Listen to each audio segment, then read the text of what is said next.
Ashama harka fuuni daawwattootaa fi hordoftoota eejee akkam jirtan nageenyi rabbii guddaan bakkuma isin jirtanitti isinirraa haa jiraatu jecha eejee mirraa oduu guyyaarraa qabadhee isiniif dhiyaadheera oduu guyyaarraa kan isinitti waan tolchaa Hussein Maddaatiin oduu kennaa guyyaarraa keessatti ogurriin geejjibaa guutummaa Oromiyaatti deemaa jiru miidhaa akkamii mootummaarraa akka dhaqqabsiisaa jiruu fi ogurrichi bifa kamiin akka gaggeeffamaa jiru odeeffannoo goolee Oromiyaa hundarraa dhaggannee gama keessan kan dhiyeessinu ta'a itti aansuudhaan gaazexeessaa Keeniyaa Yaansiin Jumaa fi akkasuma gaazexeessaa Mallasaa Dirribsaa manni murtii waa'ee isaanii maal jedhee kan jedhu gaazexeessaa Dirribsaa jechuun gaazexeessaa OMN akka ta'e namni hunduu ni hubata waa'ee isaanii ajjechaa Haacaaluu Hundeessaati walqabatee kan mana murtiitti dhiyeeffamanii turan manni murtii dhimma isaanii maal jedhee kan jedhu bal'inaan isinitti himna itti aansuudhaan immoo waa'ee namticha jaartii fi albeedhaan funyaan isaa irraa muree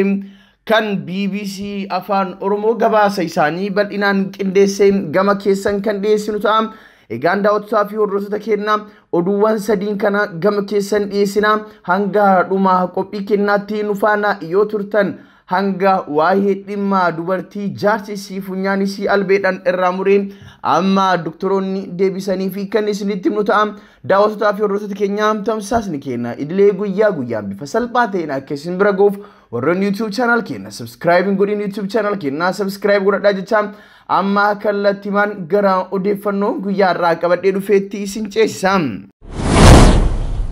Amma ija gatii qabduun yoo laalan mootummaan abbaa irree Itoophiyaa Dr. Abiy Ahmedin doogganamu waan kufuu ka'ee fakkaata.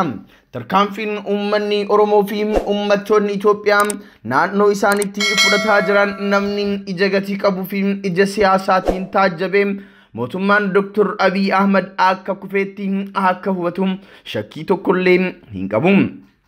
Ummatiin Oromoo dabalatee ummattoonni biyyatti saba Amaaraa irraa kan hafe hundi isaanii kallattii garagaraatiin dallansuu isaanii mootummaa Itoophiyaa Dr. Abiy Ahmed irratti agarsiisaa jiru. Ummanni Tigraay, ummanni Sumaalee, ummanni Affaar, addatti immoo ummanni Oromoo, ummanni Sidaamaa fi ummattoonni biyya san keessa jiran hundi isaanii kallattii garagaraatiin qabsoo hadhaawaa sirna gabroonfataa sirna nafxanyaa sirna fiudaalizimii Dr. Abiy Ahmedin ummattoota Itoophiyaa irratti deebi'aa jiru ofirraa fonqalchuudhaaf kallattii isaaniif aanjeen qabsoo hadhaawaa gaggeessaa jiru. Ummanni Tigraayis kallattii isaa aanjeen qabsoo hadhaawaa mootummaa kanarratti gaggeessaa jira. Bu'uurri qabsoo uummata kanniinii kan yeroo ammaa deemaa jiru mootummaan kun mootummaa abbaa irreetiin abbaa irree qofa miti mootummaa sirna darbee uummattoota biyyattii irratti deebisuudhaaf tattaafatudha. Mootummaan Itoophiyaa miilikii fi Itoophiyaa Haayila Sillaasee deebisee nurra waarsuuf hojjechaa jirudha. Kanaaf haal duree tokko malee mootummaan kun nurraa buqqa'uu qaba jechuudhaan qabsootti finiinaniiti jiru. Addatti immoo ummati Oromoo akkuma amma jenne qabxiiwwan kanas dabalatee mootummaan kun tokkollee gaafii Oromoo deebisaa hin jiru. Irratti immoo qaroo Oromoo kan ta'e aartiist Haacaaluu Hundeessaa nurraa galaafachiise hoggantoota Oromoo warra akka Jawaar Muhammad Baqqalaa Garbaa fa'aa dabalatee warra akka Hamzaa Boranaa fa'aas mana hidhaatti nu harkaa ol darbateeti jira. Mootummaan kun ummata Oromoo ija duuchuudhaaf hojjetaa jira waan ta'eef ummanni Oromoo haal duree tokko malee mootummaa kana dura dhaabbachuudhaan mootummaa kana rahmata tokkollee osoo hin godhiniif aangoo irraa buqqisee barbaachisaa taanaan Itoophiyaa keessa jiraachuudhaaf yookaan immoo ummattoota Itoophiyaa wajji walii galuudhaan hiree ofii mataa ofiitii murteeffachuu akka qabu qeerroon jala muree qabsootti seeneeti jira. Ummattoota Itoophiyaa keessaa warri akka Tigraay, warri akka Affaar, warri akka Sumaalee, warri akka Beenishaangul Gumuz fi Gaambeellaa fa'aa biyya mataa isaanii ijaarrachuudhaaf biyya walaba taateen ijaarrachuudhaaf Itoophiyaa irraa adda bahuudhaaf ummata yeroo dheeraadhaaf qabsaa turanidha. Qeerroo fi qarreen Oromoo ummattoota kanneen wajji ta'uudhaan biyya mataa of isaanii labsachuudhaaf hunduu biyya arma dura miilikiin harkaa diigamte warra akka Oromiyaa, warra akka Tigraay, warra akka Gaambeellaa, warra akka Beenishaangul Gumuz akkasuma warra akka Ogaden yookaan Somaaliyaa biyya mataa isaanii ijaarrachuudhaaf hojjechuudhaan sirna abbaa irree fi akkasuma empire Itoophiyaa yeroo dhumaatiif xumura itti gochuudhaaf ni hojjenna jedhanii jiru.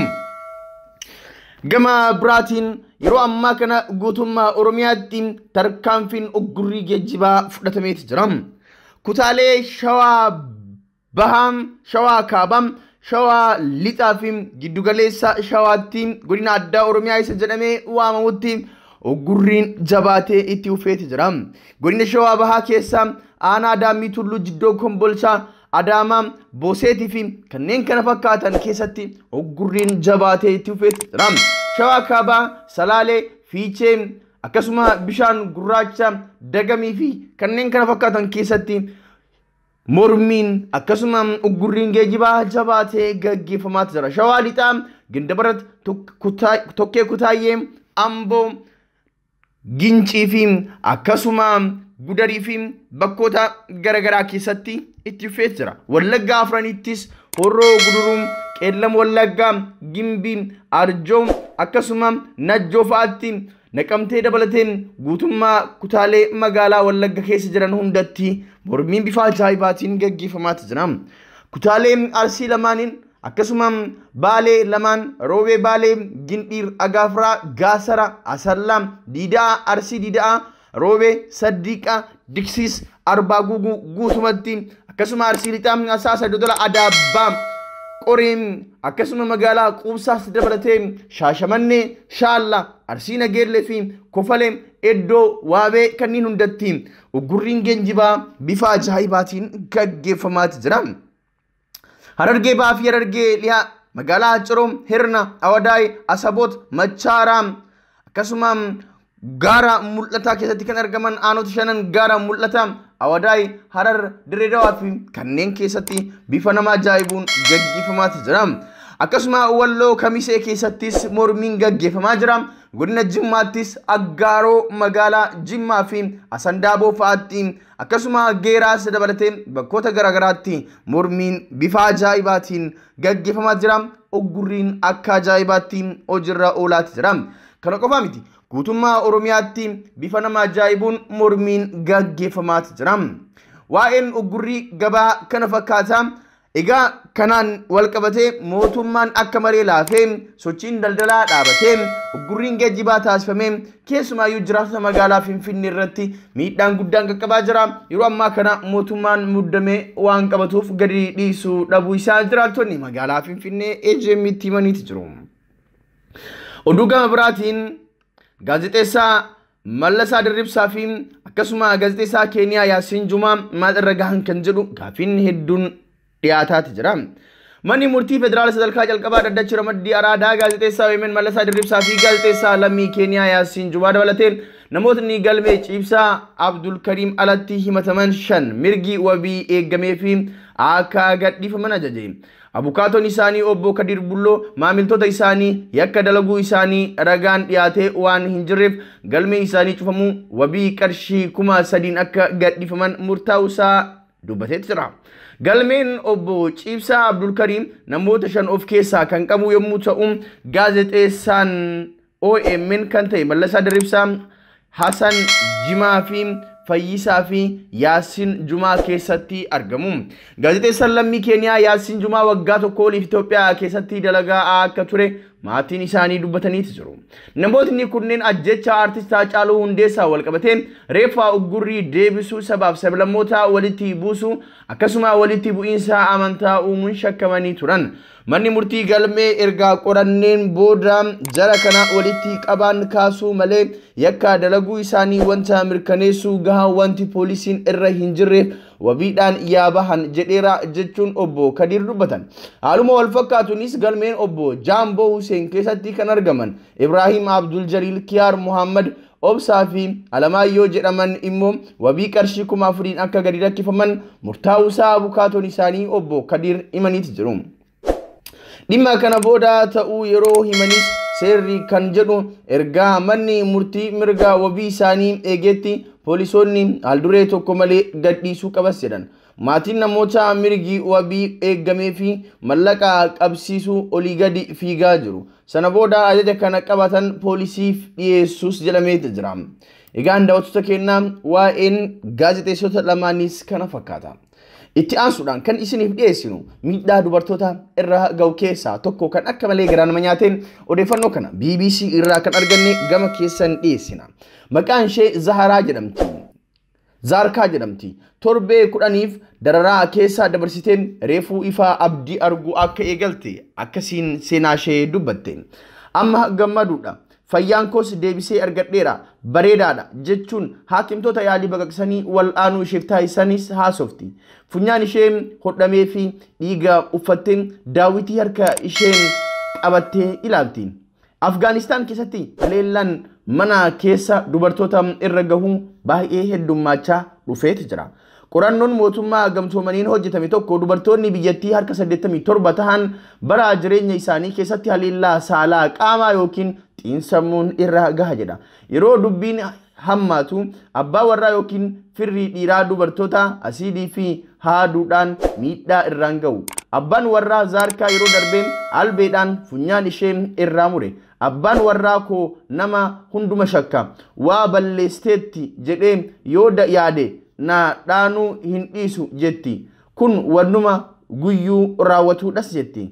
Nama safuu hin qabneedha naan jedha. Ani immoo lakki kun dhugaa miti jedheeni jetti.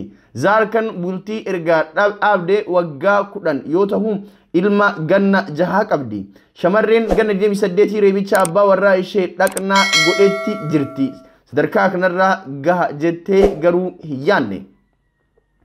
Yoon fuula koo daawwitii keessatti ilaalu funyaan koo iddootti deebi'aa jira jechuun otoo wal'aansa kun naa hin kennamin dura namatti hin tolu ture jetti.